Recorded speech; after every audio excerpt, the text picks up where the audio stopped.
Não é fácil falar da fome, não é fácil voltar a falar da pobreza, que muitas pessoas estão meio que virando as costas a esse problema, como se ele não existisse mais. Qual é o vosso sentimento a respeito disso?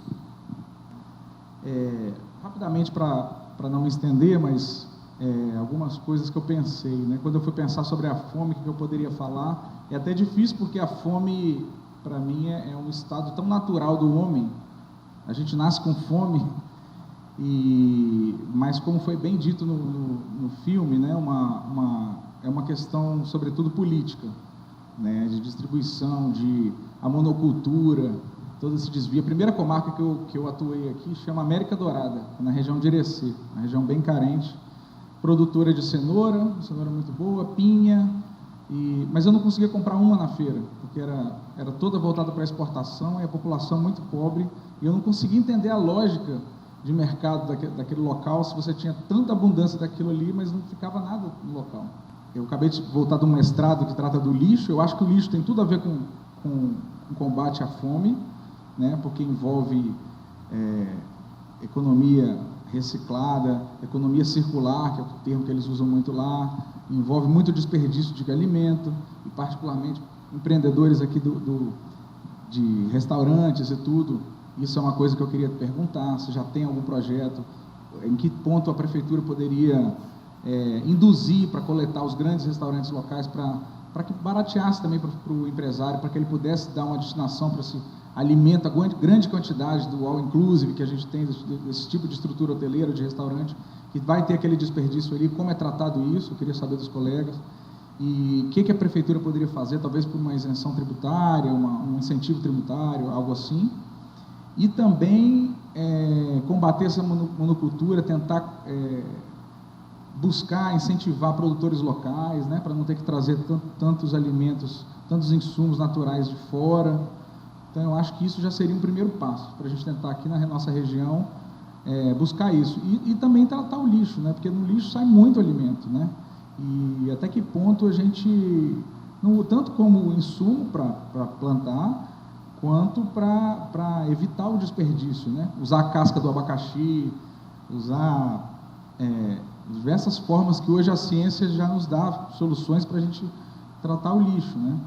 Então, é isso.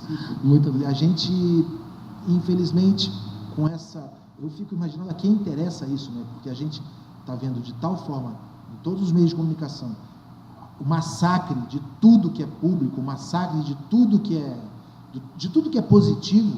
A gente alguém consegue pensar em alguma coisa positiva? A gente está achando que nós somos, desculpe o termo, o cocô do cavalo do bandido. E achar isso está fazendo a gente se mobilizar. A gente não está se preocupando com coisas pontuais, ali da rua, do bairro, da comunidade. A gente está olhando para a gente na rua, que está numa praça deitada, sem nada, e está olhando aquilo como se fosse, é quase vingativo. Quem é que vai tirar essa pessoa da praça e postam no WhatsApp? Quem vai tirar? Isso é um lugar turístico, não pode ter pessoa na praça deitada. Quem é que vai tirar? Quem vai tirar somos nós. Quem vai fazer alguma coisa somos nós. E a gente está esperando alguém fazer alguma coisa. Então, eu acho que a solução parte em a gente começar a pensar em nós mesmos como sujeitos da solução. E não que alguém vai fazer alguma coisa. Sempre alguém não existe, alguém somos nós. Acho que tem um problema em entender o que é o bem comum. Exatamente. Eu acho que tudo nasce daí. A gente não consegue entender que o público é de todos. A gente só se preocupa. É impressionante, eu vejo na minha rua, eu já fui de porta em porta tentar solucionar isso. A casa da pessoa é limpa, e ela pega o saco de lixo e coloca na frente da casa. Mesmo sabendo que o caminhão só vai passar 2 dias depois, o problema não é dela.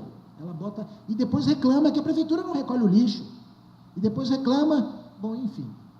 Se a gente for história exata, agora é uma história bem antiga, mas eu acho que realmente, assim, eu sinto, moro aqui há quase 20 anos agora, e assim, eu não gosto muito de fazer comparativos do Brasil com outros países. Inclusive, eu defendo que a gente deve pensar mais no jeito brasileiro de ser e não tentar ser europeus e não tentar sermos americanos, porque o Brasil é um país que tem a sua identidade muito forte, ele é muito diferente, então não dá para para copiar tudo o que se faz lá fora.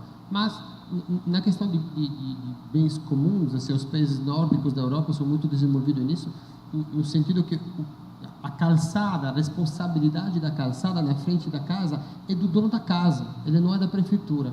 Ele que é responsável para manter ela limpa, organizada, para tirar a neve e para garantir a segurança do pedestre que passa em frente. Então, acho que isso é uma forma de entender o bem comum, você ser responsável também para as outras pessoas na sua rua e não só culpar os outros. Aqui eu vejo muito mansões gigantescas, que da porta para dentro são espetaculares, da porta para fora deixam o buraco acontecer, deixam a poça acontecer e não se sensibilizam em fazer alguma coisa porque o bem comum não é de ninguém. Esse reflexo de comportamento, Daniel, a seu ver, ele impacta a fome também? A gente teve o impeachment do Collor, a sociedade estava toda mobilizada pelo impeachment do Collor e saiu o dado de que tinham 32 milhões de pessoas abaixo da linha da pobreza. Isso mobilizou rapidamente e nasceu o Natal Sem Fome e a Ação da Cidadania assim. Então, ano que vem são os 25 anos da Ação da Cidadania e um ano de eleição. E a gente vai tentar ver de que forma, de novo, sem polarizar, mas focando na questão da ética, de que forma que a gente pode mobilizar a população para mudar esse Congresso, porque com esse Congresso aí não dá.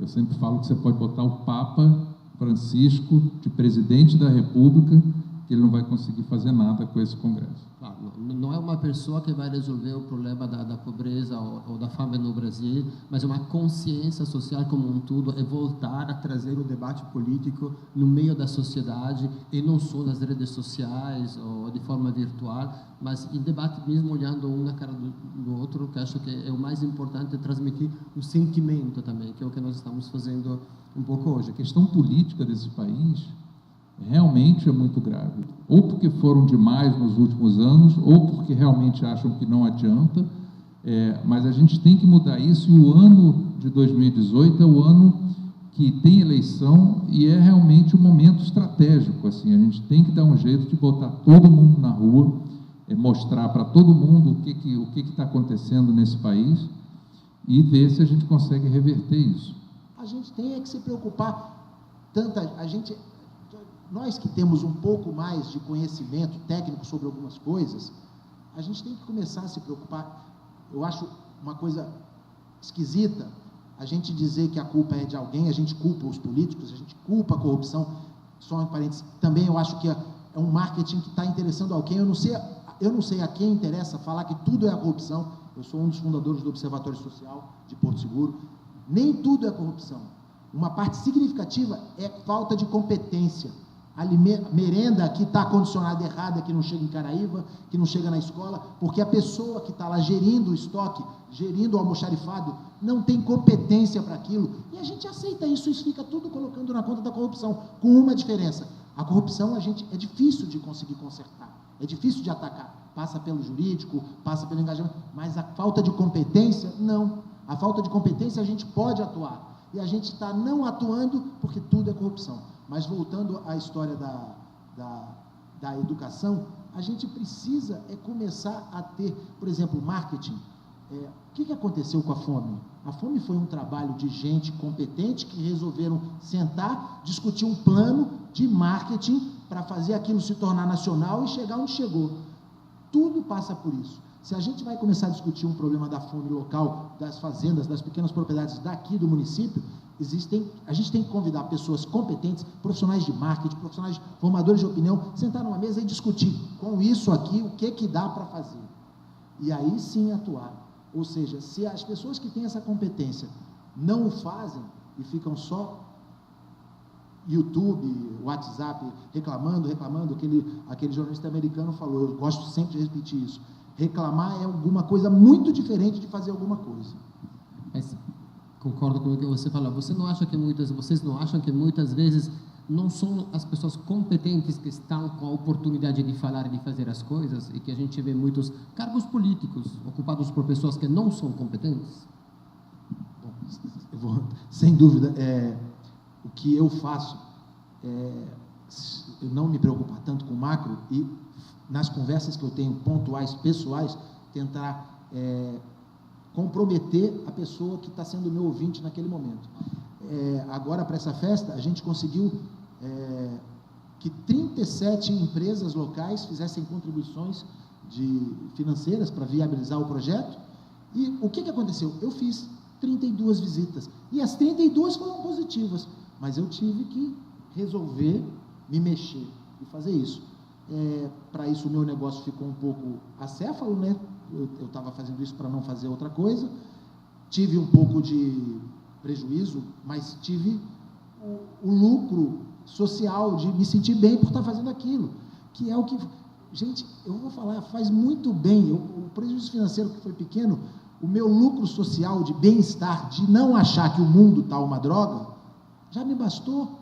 E agora isso eu preciso falar com as pessoas, eu preciso encontrar você num shopping e falar, olha, aconteceu isso, eu estou agindo assim, pontualmente. Em vez de pensar numa guerra que eu não consigo ganhar, eu vou pensar numa batalhazinha pequena, que se ele concorda comigo e passa a me ajudar, a coisa flui. Inclusive, muito fácil que venham, né, com um marketing errado, ou venha um aventureiro e traga um caminho que não é um caminho que efetivamente vai resolver o problema, pode até piorar. Né? Bem, eu acho que a gente tem que combater, né, todas as formas de corrupção. Primeiro ponto, que o Brasil está num ponto que a gente não pode morrer na praia agora, então a gente tem que realmente dedicar algum esforço para isso. Eu só queria pedir uma permissão para citar um pequeno excerto do Ferreira Goulart, que eu acho que tem muito a ver com esse momento. E a história humana não se desenrola apenas nos campos de batalha e nos gabinetes presidenciais. Ela se desenrola também nos quintais, entre plantas e galinhas, nas ruas de subúrbio, nas casas de jogos, nos prostíbulos, nos colégios, nas usinas, nos namoros de esquinas. Disso eu quis fazer minha poesia, dessa matéria humilde e humilhada, dessa vida obscura e injustiçada, porque o canto não pode ser uma traição à vida. Só é justo cantar se o nosso canto arrasta consigo as pessoas e as coisas que não têm voz.